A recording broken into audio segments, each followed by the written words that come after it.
Hello, I'm Sally Pointer. Now, over the years, I've taught a lot of people how to make nets. Sometimes it's in person, sometimes it's people who have bought my kits, others have worked from my YouTube videos. I'll put links to those up here in a moment, just in case you haven't seen those.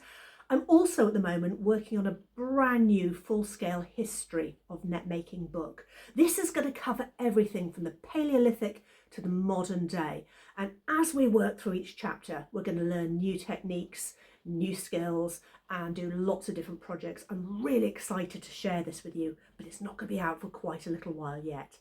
However, quite often I get messages from people saying, could you refresh my memory as to how to join two twines together when you're making a net? So I thought, yes, we haven't done a video for a little while. Let's have a very, very short one, and we'll just look at 2 or 3 of the most common ways of joining line together when you're making a net. Now, a lot depends on how thick the line that you're using is and what it's made from. Now, I prefer working in natural fibres, so most of my videos are done using linen or occasionally hemp. And if you've had one of my kits, it's this. It's a thin linen twine, often sold as an upholstery twine if you need to get more of it. This stuff's really easy to knot together, and I'm going to show you in a minute how I tend to do things on my nets. But then we'll have a look at 2 or 3 different knots which might give you some confidence if you're working in other materials. When I'm working on a net bag, I like to try and put my ends so that they are reinforced on the next row. So what I would do if I was joining in, say, here, is I would just tie the twine above a previous knot. And then on the next round, so there's one here, on the next round, I would just include the ends, trapping them in the next knot as I work. Now for me, I find that a very, very effective way to create a strong join in a net bag, which even though, yes, it is thicker, you get the double bit, in practice, you barely see that in a finished knot. This isn't the only way to do it though. An awful lot of the traditional net making guides will recommend that you always join within the mesh rather than around the point of a knot. So there are some good knots that you can do this with. I'm just going to switch to some coloured string so that we can see what's going on. So first, a little bit of a refresher. Up to this point, most of the net making videos I've done have just shown you how to tie a sheet bend, a net maker's knot. And actually this is a perfectly good way of joining 2 ends of line.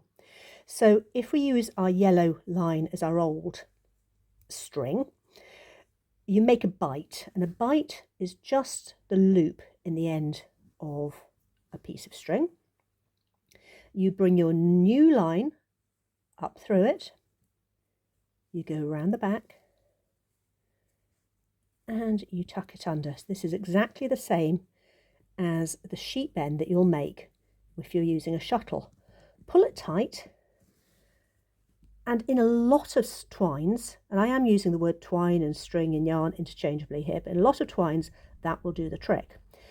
On this synthetic line though, that feels a bit squeaky to me. I'm not sure I trust it. So there's a variant on this. Let me just undo this. And that's to use a double sheet bend. So same thing again, a bite in the end of your old line. Have a slightly longer end for this one because you're going to go around the back of the 2 legs of the old yarn, under the loop that forms. So that's our normal sheet bend. Then you're going to come all the way around again and under the loop one more time. When you snug this one down, oh, that feels much more secure. I really don't think that one's likely to slip on me. So that's the double sheet bend. And once you're happy, you can just clip the ends off. That double sheet bend also has the benefit of holding really, really firmly if you're tying in 2 different thicknesses of twine. So in which case you make the bite, the bend out of the thicker bit, and you do the knot itself in the thinner twine. Now one last one, and that's the surgeon's knot. This is related to a reef knot, which I'll just recap as a refresher.